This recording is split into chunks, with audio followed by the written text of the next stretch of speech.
আজকের গল্পটি হচ্ছে এক পিশাচের। অন্ধকারে একটি ঘন আবরণ কবরস্থানে বসতি স্থাপন করেছিলেন। যখন চাঁদের আলো সমাধির পাথর জুড়ে ঘূর্ণায়মান ও ঘন কুয়াশা ভেদ করে লড়াই করেছিলেন। ঠান্ডা রাতে ভূতের প্রতিধ্বনি হয়, যারা শুনতে সাহস করে তাদের মেরুদণ্ডে কাঁপুনি পাঠায়। পাশের একটি ছোট্ট গ্রামীণ লোকের সর্বদা আতঙ্কে বাস করতেন। দেখে মনে হচ্ছিল যেন পিশাচটি তাদের কবরস্থানকে শিকারের জায়গা বানিয়ে ফেলেছে। সন্ধে হওয়ার পরেই পথিকদের শিকার করে কাছাকাছি যেতে যথেষ্ট বোকা।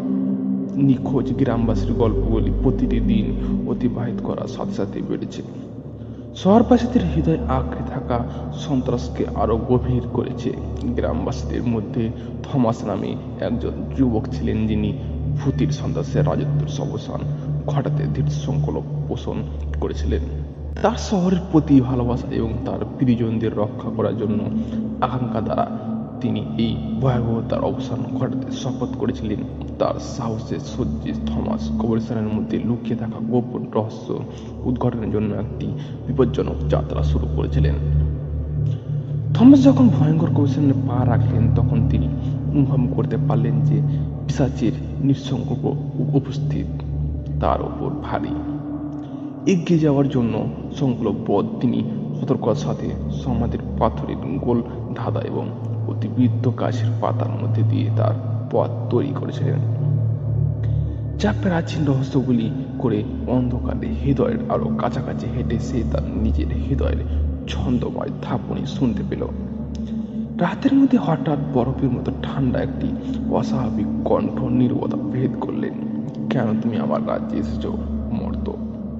পিশাচটির ছায়া থেকে বেরিয়ে এসেছে, তার অশুভ হাসি ধারালো হলুদ দাঁতের সাড়ে প্রকাশ করেছে। এর নিমজিত চোখ ধীরতায় জল জল করে এবং এর কঙ্কালের হাতগুলি থমাসের আত্মা কেড়ে নেওয়ার মতন করে।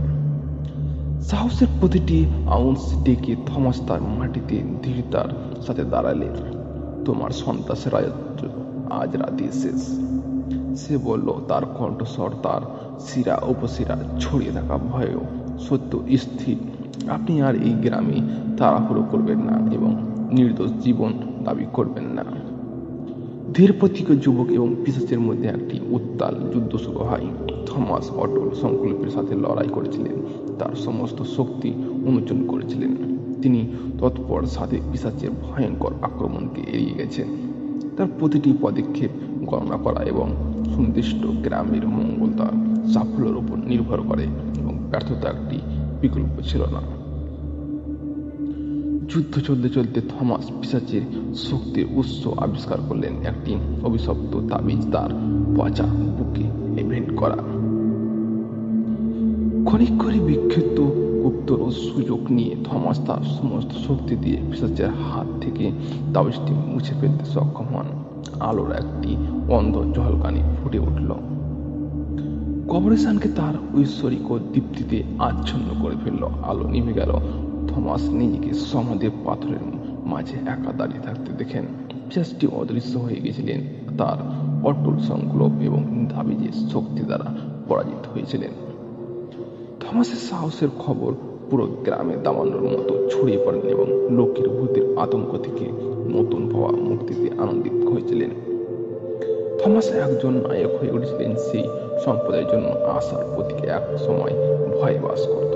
কিন্তু বিজয়ের মধ্যে থমাস জানতেন যে অন্ধকার সবসময় থাকবে এবং তাই তিনি তাবিজটি রেখেছিলেন। তিনি যে ভয়াবহতার মুখোমুখি হয়েছিলেন তার একটি অনুসরণ নিঃসন্দ করতে। তিনি যাদের ভালোবাসেন তারা কখনো ভূতের ভয়াবহতার শিকার হবেন না।